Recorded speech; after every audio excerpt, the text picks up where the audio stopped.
그림을 잠깐 보겠습니다. 네. 엄마가 뭐 피망인지 야채인지 아이에게 먹이려고 하는데 안 먹으려고 그러네요. 자, 그래서 엄마가 술을 씁니다. 자, 어떤 술을 쓰냐면, 얘야, 요걸 먹으면 아주 몸이 건강해지고 날씬해지고 얼굴도 예뻐져. 네가 지금도 예쁜데 더 예뻐지니까 이걸 먹으면 돼. 근데 애들이 먹을까요? 안 먹죠. 안 먹으니까 엄마는 또 다른 수단을 하나 내보입니다. 이제 유혹의 손길을 내는 거죠. 그래? 그러니까 이렇게 원리를 설명해줘도 안 되니까, 그러면 네가 이걸 먹으면 엄마가 네가 좋아하는 뽀로로 장난감 이런 것들을 다 사줄 테니까 요거 먹자. 먹을까요? 안 먹죠. 안 먹으니까 엄마는 또 다른 방법을 하나 강구해냅니다. 그죠? 자, 조금 부풀려서 이렇게 한 거고요. 돈을 줄게. 야, 얘한테 안 맞지만 우리 수준에는 맞기 때문에 자, 이거 먹자라고 하면 먹을까요? 네, 안 먹습니다. 그래서 엄마는 이제 마지막 최후의 수단을 씁니다. 또 안 먹으면 죽어. 네. 이렇게 해도 아이가 저걸 먹지 않습니다. 그러면 우리는 이 아이를 어떤 아이라고 부를까요? 네? 그죠. 고집쟁이. 예, 고집쟁이라고 부르죠. 근데 이제, 자, 엄마가 요 네 가지 중에 어떤 수단을 통해서든지 아이를 잘 꼬드겨 가지고 이 아이가 이제 행동에 변화를 일으켰습니다. 행동의 변화를 일으켜서 어떻게 해요? 저걸 먹었습니다.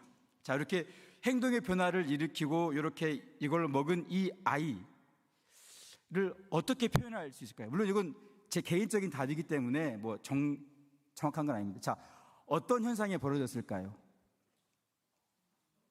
이건 개인적이라, 이제 이 아이는 엄마에게 설득을 당한 겁니다. 예, 원리를 통해서 설득을 받았던 뭐 유혹, 장난감이니 뭐 좋은 것, 그런 것 유혹을 통해서 설득을 받았든 뭐 또 그냥 이제 뭐죠, 그 돈 요런 좀 현실적인 어떤 것들의 유혹을 통해 설득을 받았던, 아니면 최후의 수단인 강압과 폭력과 해초리 이런 걸 통해서 설득을 받았던 이 아이가 엄마에게 설득을 받았기 때문에 이 아이는 지금까지 고집했던 고수했던 자기 행동을 버리고 행동을 바꾸는 변화를 일으켰던 것입니다. 설득과 고집.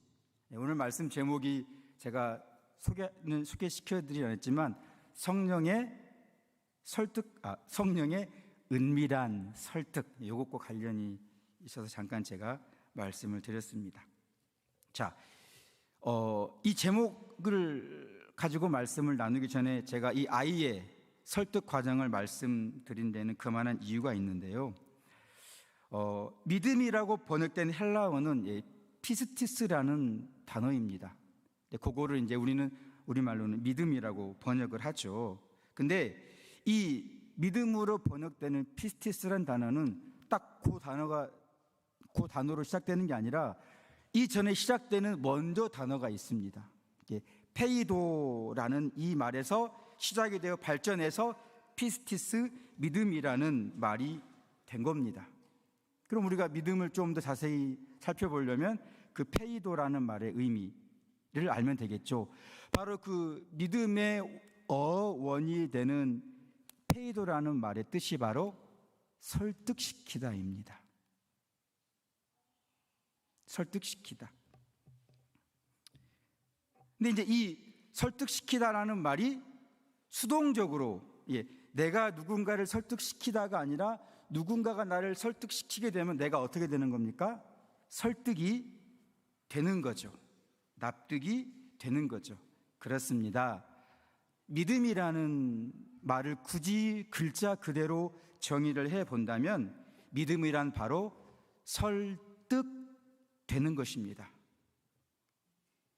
그러니까 불신자들은 고집쟁이인 거죠. 믿음 안에 있는 사람들도 하나님 말씀에 설득이 되지 않으면 고집이 센 신자가 되는 것입니다. 자, 믿음은 설득되는 것, 납득되는 것인데 좀 더 사족을 덧붙여 설명을 드리면 믿음이란 무언가를 듣고 거기에 설득되는 것입니다. 누군가가 말로 전해준 것을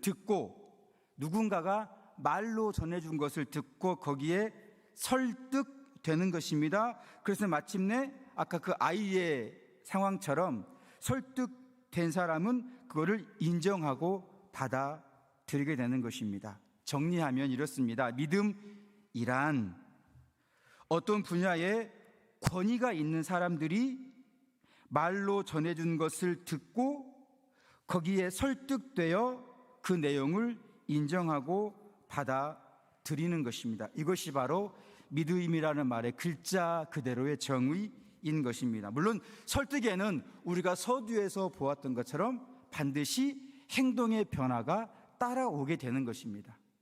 설득되었기 때문에, 납득이 되었기 때문에 그런 것입니다. 그래서 바울은 로마서 10장 14절에서 17절에서 믿음이 이런 절차를 따라 생성된다는 것을 잘 증명해 주고 있습니다. 우리는 방금 글자 그대로의 정의를 봤지만 사도 바울 역시 이 절차가 맞다는 것을 그대로 설명해 주는데 로마서 10장 14절에서 17절입니다. 제가 순서대로 안 하고 제가 논리에 맞게 좀 바꿔서 재구성을 해봤습니다. 자, 전파하는 자가 없이 들으리요. 전파자가 중요합니다. 누가 말로 전해줘야 되죠. 전파자가 중요합니다. 근데 보내심을 받지 않았으면 어찌 전파하리요? 그냥 아무나 내가 좀 성경을 읽었다고, 내가 좀 성경을 안다고, 내가 뭐 좀 학식이 있다고, 내가 좀 교양이 있고, 내가 도덕적인 행실이 조금 선량하다고, 내가 남들을 교화시킬 만한 어떤 도덕적인 능력이 있다고 해서 그들이 전하는 말을 듣고 설득되는 것이 아니라 꼭 반드시 하나님이 보내신 사람의 말을 듣는 것입니다. 그가 예전에 사도 바울처럼 아주 큰 범죄자였든지 상관이 없습니다. 소위 말하는 우스갯소리로 베드로가 신학을 했냐, 이건 좀 이제 보내지만 그렇게 어떤 학식이 없다고 해서 전할 수 없는 것도 아닙니다. 그냥 하나님이 찜하시고 보내시면 그 사람이 전하는 것이고 그 사람이 전하는 걸 듣는 것입니다. 그리고 듣지도 못한 일을 어찌 믿겠느냐? 하나님이 선택하셔서 보내신 사람을 통해 선포하게 하시고 그 선포를 들어야만 믿게 된다는 거죠.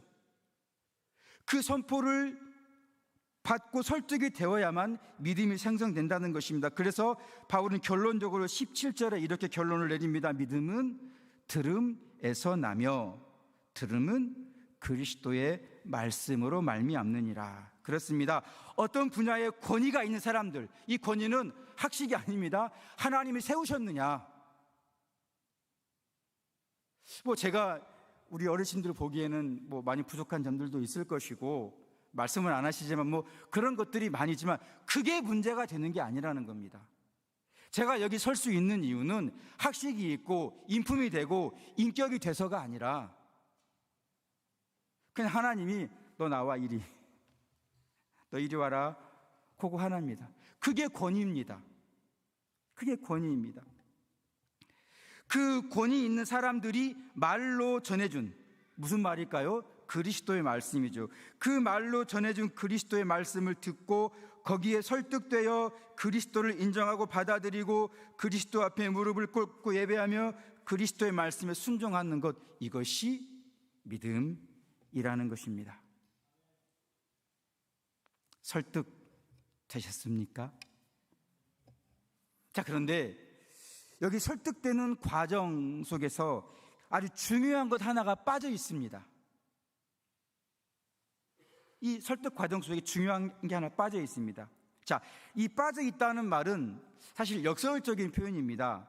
빠져 있다는 말은 아무것도 없다는 게 아니라 아주 중요한 것이 은밀하고 비밀스럽게 사람이 의식하지 못한 상태에서 들어있다라는 겁니다. 그러니까 좀 말장난을 하면 빠져 있지만 들어있다라는 거죠.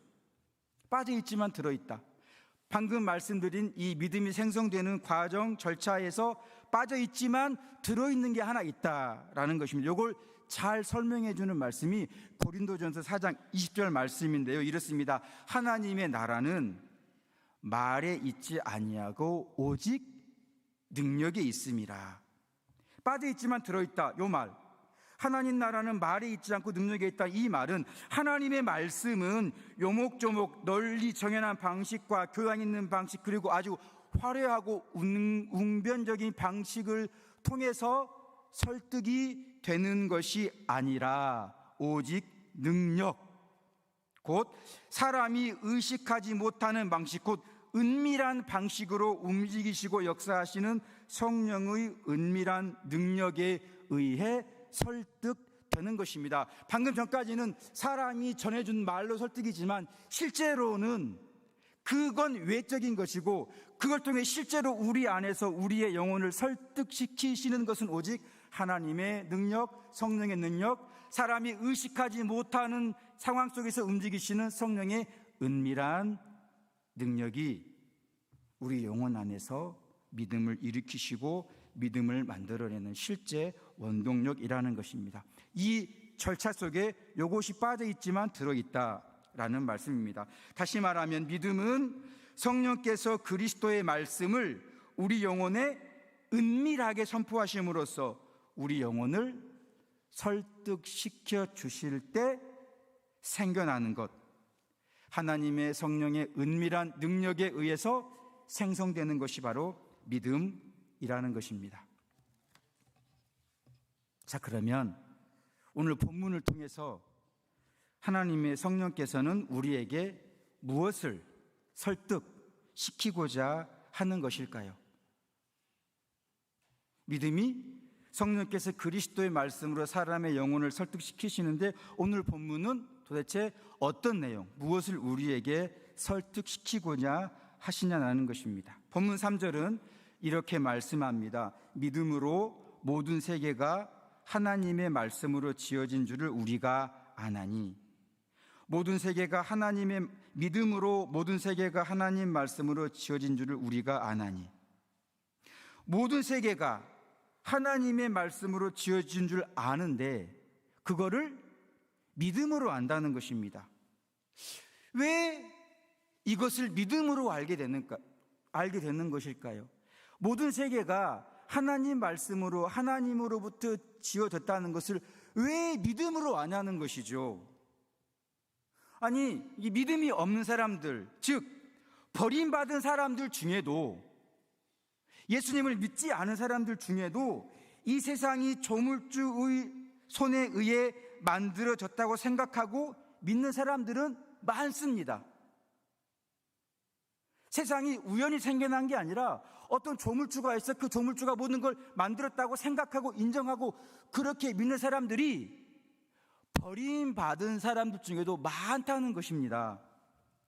다시 말하면 믿음이 아니더라도, 성령의 설득시키는 은혜가 아니더라도 하나님이 이 세상을 창조하셨다는 사실을 알 수 있는데, 히브리서 기자는 도대체 왜 굳이 이 창조 사실을 꼭 믿음으로, 성령의 설득시키는 은혜로 알게 되냐고 말씀하냐는 것입니다. 그 이유는 이렇습니다. 버림받은 사람들이, 예수님을 모르고 믿지 않은 사람들이죠. 버림받은 사람들이 하나님께서 온 우주를 창조하셨다는 사실을 알고 인정한다고 할지라도 그 사람들은 하나님이 이 세상의 모든 것들이 사라지지 않도록 꽉 붙잡고 계시다는 것은 인정하지 않습니다. 뿐만 아니라 이 사람들은, 버림받았지만 창조를 믿는 사람들은 하나님이 이 세상의 모든 것들 하나하나를 붙잡고 계실 뿐만 아니라 그 모든 것들 하나하나를 자신의 뜻을 따라 배치하고 그 배치하신 것들을 자신의 기뻐하심에 따라 질서 있고 조화롭고 아름답게 운행해 나가고 계시다는 것도 인정하지 않습니다. 창조는 인정하지만 하나님의 그 실제로 행하심은 인정하지 않는다는 것이죠. 그렇기 때문에 그 사람들은 그들의 입에서 행운이라는 말과 우연이라는 이 말들을 아무런 거리낌 없이 서슴없이 토해내는 것입니다. 행운이나 우연, 이런 말들은, 행운이나 우연, 사실 우리도 많이 쓰죠, 그죠? 이런 말들은 이 세상의 모든 일들이 하나도 빠짐없이 하나님의 선하신 뜻과 계획과 의지에 의해서 일어나는 것이 아니라 그냥 우연히, 우발적으로, 운 좋게, 다행히 또는 재수 없게 일어난다는 뜻입니다. 그러므로 이들은 창조주를 말하지만 실제로는 창조주를 부인하고 창조주를 모욕하는 것입니다. 근데 이들이 이렇게밖에 할 수 없는 이유는, 그렇게밖에 할 수 없는 이유는 유다서 1장 19절 말씀처럼 그들에게는 없기 때문입니다. 성령이 없기 때문입니다. 유다서 1장 9절은 성령이 없는 자들이라고 말하는 거죠. 사람의 영혼을 그리스도의 말씀으로 설득시키는 성령이 없는 자들이기 때문에 이들은 혹시 창조는 인정한다 할지라도 창조하신 모든 것들을 하나하나를 붙잡고 계실 뿐만 아니라 그 모든 것들을 자신의 뜻에 따라 자신의 기뻐하심에 따라 속된 말로 엿장수 마음대로 당신이 좋으면 좋으신 대로 하나하나를 움직이고 운행해 가신다는 이 섭리의 사실은 인정하지 않는다는 것이죠. 왜? 성령이 없기 때문에, 그 안에서 그들의 영혼을 설득시키는 성령이 없기 때문인 것입니다. 그렇지만 반대로 성령의 은밀한 설득의 은혜를 통해 설득이 된 성도들은 이 세상에서 일어나는 모든 일들 하나하나가 하나도 빠짐없이 우연히 일어나는 것이 아니라 오직 하나님의 뜻, 하나님의 계획, 하나님의 의지가 작동할 때에만 일어난다고 인정하고 받아들입니다. 다시 말하면 성도들은 하나님의 창조하심과 더불어서 이 세상의 모든 일들은 오직 하나님의 허락이 떨어질 때에만 일어난다는, 모든 일들 하나하나가 정말 사소해 보이고 정말 우리의 눈에 우연처럼 보이는 그 미미한 일일지라도 그 일들은 하나님의 허락이 떨어지기 전에는 절대 일어나지 않는다고 성령의 설득의 은혜에 설득된 사람들은 그거를 인정한다는 것입니다. 그래서 종교개혁자 칼빈은 자신의 기독교 강요 1권 16장 5절에서 이렇게 말합니다. 그리스도인의 생애에는 우연이란 말은 있을 수 없습니다. 그 우연이란 말은 불신의 단어요. 그 단어는 이교적인 용어입니다. 하나님 앞에서는 우발적이란 말도 통하지 않습니다. 하나님의 확실한 명령이 없이는 한 방울의 비도 떨어질 수 없다는 것은 아주 명확합니다. 사실 우리가 이 말을 들을 때 참 제가 학교 다니면서 이 글을 처음 읽고 충격을 받았을 때에는 대충 우리가 어느 정도는 하나님의 섭리를 인정하지만 제가 딱 요 말 들었을 때는 진짜? 그 수많은 빗방울 중에 그 한 방울도 하나님의 정확한 명령이 없이는 안 떨어진다고? 순간 당황스러웠습니다. 제 믿음이. 그때 제가 하나님의 섭리를 모르는 것이 아니었고 제가 하나님 섭리와 다스림을 믿지 않는 것이 아니었습니다. 믿고 있었습니다. 그럼에도 칼빈의 이 글을 딱 처음 봤을 때는 정말 충격이었습니다. 사랑하는 성도 여러분, 제가 칼빈의 이 글을 다시 한번 여쭤보겠습니다. 정말 빗방울 그 한 방울, 그것도 하나님의 정확한 명령이 없이는 떨어질 수 없다는 하나님의 이 놀라운 능력과 섭리를 믿으십니까?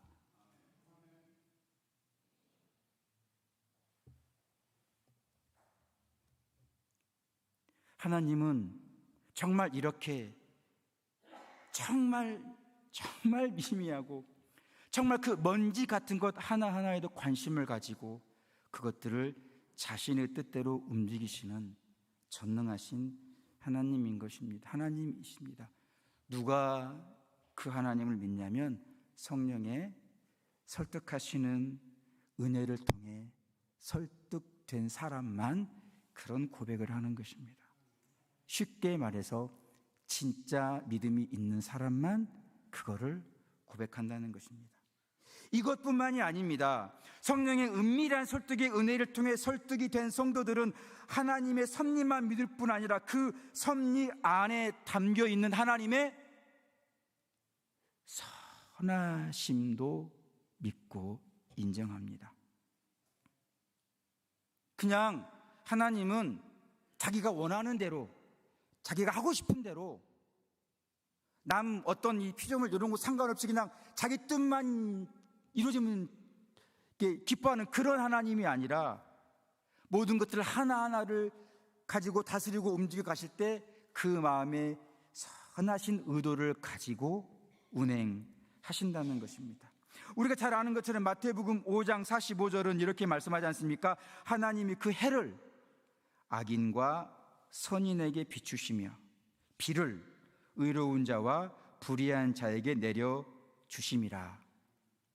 가끔입니다. 가끔 밥 먹으려고 이렇게 딱 기도할 때 문득 그런 생각이 드는 게 있습니다. 야, 하나님이 나 같은 사람한테도 밥을 주시는구나.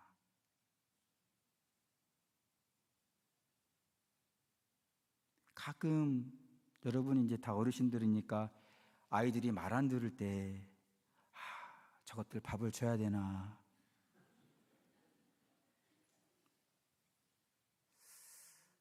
딱 밥을 먹으려고 기도하는데 참 하나님이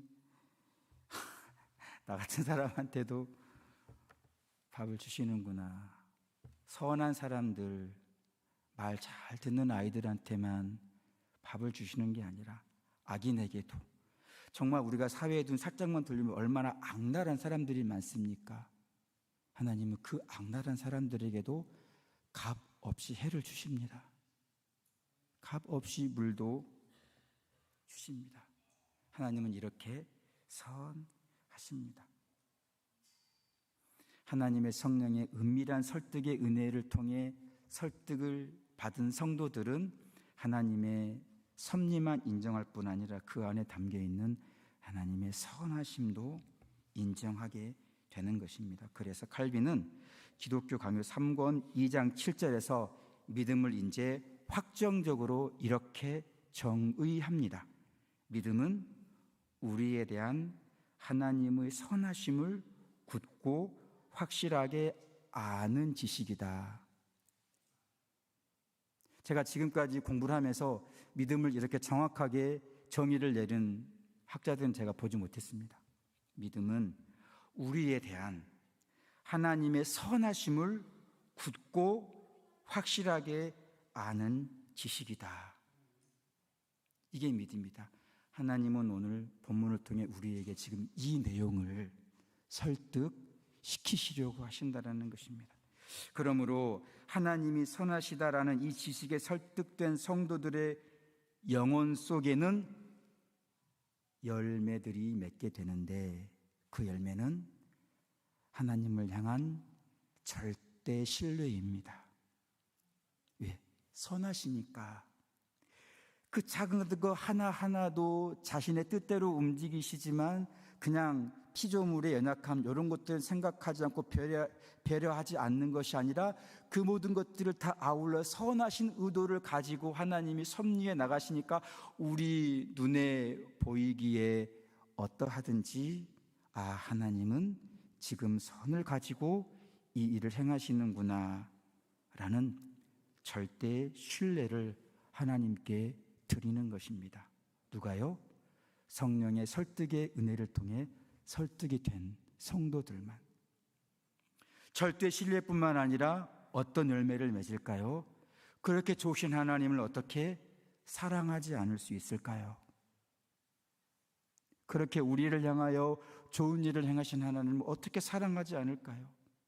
이 절대 신뢰와 하나님께 대한 참 사랑은 마지막으로 하나님의 말씀에 대한 온전한 순종을 드리게 하는 참된 예배의 열매를 맺게 합니다. 그러니까 하나님의 창조를 믿는다 할지라도 성령의 설득시키는 은혜에 설득되지 않은 버림받은 사람들은 절대 하나님을 진심으로 예배할 수가 없는 것입니다. 왜죠? 하나님을 절대적으로 신뢰할 수 없거든요. 하나님을 절대 사랑할 수 없거든요. 신뢰와 사랑이 없으니 절대적인 온전한 순종이 있을 수 없거든요. 예배가 되겠습니까? 안 되는 거지요. 누구만? 믿음이 있는 성도들만, 설득된 성도들만, 하나님이 선하시다라는 사실에 설득된 성도들만. 여러분, 우리가 구약 성경의 시편을 읽어보면 고난당한 성도들이 자기 영혼을 향해서 자기를 설득시키는 그 많은 말들이 나오는 걸 보지 않습니까? 내 영혼아, 하나님만 바라봐야지. 왜? 선하시니까, 그분을 절대적으로 신뢰하니까, 그분을 사랑하니까 자꾸 자기 영혼을 스스로 설득시키는 겁니다. 물론 이게 이제 성령의 그 설득시키는 은혜죠. 이건 외적인 것이고, 자꾸 자기가 자기를 설득시키는 거예요. 자기 믿음을 더 이렇게 강하게 하려고 설득을 시키는 거예요. 어디에? 하나님의 선하심에 의존해서. 하나님이 이러이러 선하시니 우리가 하나님만 바라보아야지. 영혼 스스로에게 말을 하고 스스로를 설득시킨다라는 것입니다. 그렇습니다. 이처럼 이 믿음이라고 하는 것은 모든 신앙생활의 모든 열매를 맺게 하는 근원과 출발점이 되는 것입니다. 그 설득에 의해서 절대 신뢰, 순종, 예배, 이런 모든 것들이 나오는 것이기 때문에 믿음은 모든 신앙생활의 모든 좋은 열매의 근원, 출발점이 되는 것입니다. 그래서 사도행전 15장 9절은 이렇게 선포합니다. 믿음으로 그들의 마음을 깨끗이 하사. 이방인들을 말하는 거죠. 믿음으로 이방인들의 마음을 깨끗이 하사 그들이나 이방인들이나 우리나 유대인이나 차별이 없게 하셨느니라. 믿음이 시작이기 때문에 모든 좋은 열매에, 모든 신앙의 열매에, 하나님을 향한 모든 선한 열매의 시작이 믿음이기 때문에 믿음으로 그들을 깨끗하게 하사, 그래야 이제 이방인들의 마음과 영혼 속에도 그 믿음의 시작을 통해 좋은 것들이 막 나와서 하나님을 예배하는 예배 삶을 살지 않겠습니까? 그리고 디모데전서 1장 5절에서 바울은 우리가 가장 귀하다고 여기는 이 사랑조차도 거짓 없는 믿음에서 나온다라고 증언하고 있는 것입니다. 그러기에 히브리서 11장 6절은 믿음이 없이는 하나님을 기쁘시게 할 수 없다고 선포하는 것입니다. 그러므로 오늘 본문 3절에서 모든 세계가 하나님의 말씀으로 창조된 것을 안다, 그냥 안다가 믿음으로 알게 된다라는 이 말씀의 결론을 내자면, 창조를 믿는 사람들일지라도 하나님의 선한 섭리를 믿지 못하는 사람들은 결코 찬양과 감사를 드릴 수 없고 그 섭리에 대한 절대 신뢰와 참사랑, 온전한 순종이라는 참 예배를 드릴 수 없다는 것입니다. 오직 설득받은 사람들만, 믿음이 있는 사람들만 그렇다라는 것이죠. 자, 믿음이 이렇게 모든 좋은 열매의 시작이며 출발점이 가장 정말 귀한 것이기 때문에 하나님의 바람은 성도들의 영혼 속에서 믿음이 강해지고 믿음이 자라고 믿음이 더 크게 되는 것을 원하십니다. 그게 하나님의 바람입니다. 왜? 그 모든 열매의 시작이 되는 믿음이 크고 믿음이 더 좋아지고 믿음이 더 굳건해지면 더 많은 좋은 열매들이 생겨 하나님을 더 풍성하게 예배할 수 있지 않겠습니까? 이런 바람을 가지고 성도 안에 믿음이 크게 자라고 믿음이 또 활발해지기를 바라는 그 바람을 가지고 하나님은 성도들의 영혼을 향하여 아주 큰 일 하나를 행하십니다. 뭘까요? 바로 그 믿음을 단련시키십니다. 그 믿음을 연단시키시는 겁니다. 하나님은 그 믿음이 막 좋아지는 것을 다른 방법이 아니라 연단과 단련이라는 수단을 통해 성도 안의 믿음을 크고 아름답게 키워 나가신다는 겁니다. 우리가 이런 의도를 잘 알 수 있는 익숙한 말씀들을 많이 알고 있지 않습니까? 욥기 23장 10절에 그러나 내가 가는 길을 그가 아시나니 그가 나를 단련하신 후에는 내가 숨금같이 나오리라. 하나님의 열심히 이 일을 행하십니다. 잠언 17장 3절은 이렇게 말씀합니다. 도가니는 은을, 풀무는 금을 연단하거니와 여호와는 마음을 연단하시니라. 하나님의 열심히 이 일을 이루실 것입니다. 그리고 베드로전서 1장 7절은 너희 믿음의 확실함은 불로 연단하여도 없어질 금보다 더 귀하다라고 말씀하고 있는 것입니다. 그렇습니다. 성령의 은밀한 설득의 은혜를 통해 설득을 받은 성도들의 생애에는 이러한 하나님의 단련과 연단이 없을 수가 없습니다. 없을 수가 없습니다. 이게 하나님의 방법이시기 때문에 그렇습니다. 이 연단과 단련의 과정 속에서 성도들은 연단과 단련의 과정 속에서 성도들은 하나님의 선하심을 의심하기도 하고, 그렇죠? 하나님의 선하심에 대해 고뇌하기도 하고, 하나님이 정말 선한가 갈등하기도 하고, 또 하나님 선하시다면 어떻게 이러지? 라면서 불평도 하고, 심지어 잠시 동안이라 할지라도 하나님을 떠나기도 합니다. 연단과 단련의 과정 속에서. 그러나 결국 성도라는 이름을 가진 사람들은 누구나 연단과 단련의 과정 속에서 발생하는 의심, 고뇌, 불평이라는 찌꺼기, 불평이라는 그 불순물들을 다 걸러내고 점점 더 굳건하고 확실하고 순결한 믿음을 가지게 되어 하나님의 기쁨이 되는 것입니다. 이럴수록 하나님을 향한 절대 신뢰는 더 굳건해지고 하나님을 향한 사랑은 더 커지고, 그러므로 하나님 말씀에 순종을 드리는 온전한 순종은 더 풍성해져 하나님이 기뻐하시는 참 예배의 사람들이 되어 가는 것입니다. 왜냐하면 이것이 바로 성도들을 향한 하나님의 작정이며 계획이며 의도일 뿐만 아니라 하나님은 이 일에 열심을 내시기 때문입니다. 이런 믿음에 대해서, 이렇게 크고 좋은 훌륭한 믿음에 대해서 히브리서 11장 33절부터 이하는 결론을 내립니다. 결론을 내립니다. 제가 읽겠습니다. 내가 무슨 말을 더 하리요? 내가 무슨 말을 더 하겠습니까? 선지자들의 일을 말하려면 내게 시간이 부족합니다. 그들은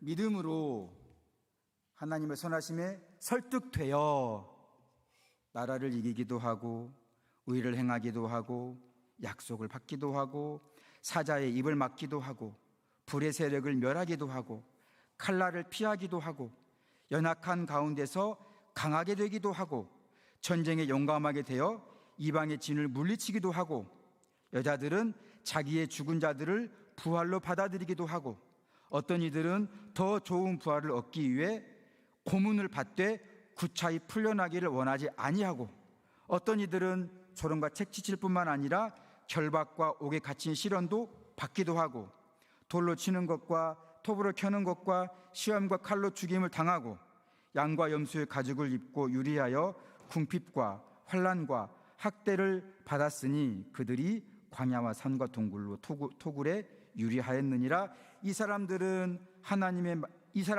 하나님 말씀에 설득된 이 믿음의 사람들은 세상이 감당하지 못하느니라.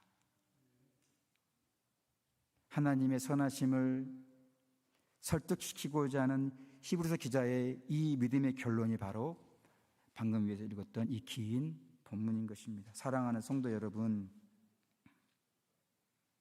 다시 한번 여쭙겠습니다. 하나님의 선하심에 설득되어서 하나님을 향한 절대 신뢰, 참 사랑, 그분의 말씀에 온전한 순종을 드리는 것이 우리의 가장 아름다운 열매라는 이 말에 설득이 되셨습니까? 설득이 되셨으면 우리가 맨 앞에서 이 브로콜리인지 뭔지 그거를 먹었던 아이처럼 우리 행동에 변화가 생길 것이고, 설득이 되지 않은 사람들은 자신의 경험에 설득되는 것이고, 자기의 철학에 설득되는 것이고, 자기의 도덕적 능력에 설득되는 것이고, 자기의 열심에 설득이 되는 것입니다. 사랑하는 성도 여러분, 하나님의 선하심에 설득되어 하나님께 대한 절대 신뢰와 참 사랑, 그리고 온전한 순종을 드리는 참된 예배자가 되어 가시기를 우리 구주 예수 그리스도의 이름으로 축복합니다. 기도하겠습니다. 하나님 아버지, 주께서 선택하시고 보내신 자의 입을 통해 그리스도의 말씀을 전하게 하시고, 그 선포된 말씀을 붙잡고 성령께서 성도의 영혼을 설득시킴으로 우리 안에 믿음을 더하시는 것을 우리가 들었습니다. 하나님이 선하시다는 말씀이 부족하지만 보내신 자의 입을 통해 선포되었으니 이 말씀에 온전히 설득되는 성도들이 되어 하나님을 향한 절대 신뢰와 참 사랑, 온전한 순종을 드리는 참 예배자들 될 수 있도록 축복하여 주시옵소서. 예수님의 이름으로 기도드립니다. 아멘.